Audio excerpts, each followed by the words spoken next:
A volte, appartati nella nostra isola, dimentichiamo gli altri e diventiamo come naufraghi su zattere alla deriva nel grande mare della vita.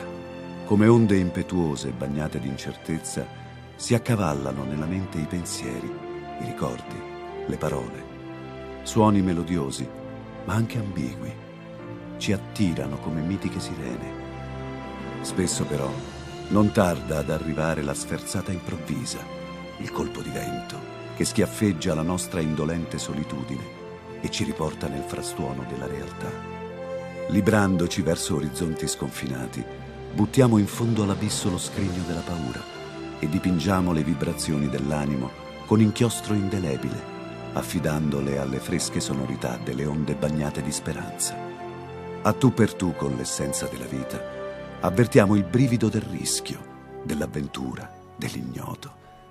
Ma camminiamo sicuri sulla sabbia infuocata dei nostri percorsi ulissiaci, lasciando l'impronta del nostro passaggio. Rialziamoci se dovessimo inciampare in qualche ostacolo. Parliamo, sfoghiamoci, ridiamo, piangiamo, gridiamo, gioiamo, per riscoprire l'incanto di comunicare e che le nostre parole siano come nuova semente che diano frutti che altri, dopo di noi, raccoglieranno. Viviamo con noi stessi, per noi stessi, con gli altri, per gli altri.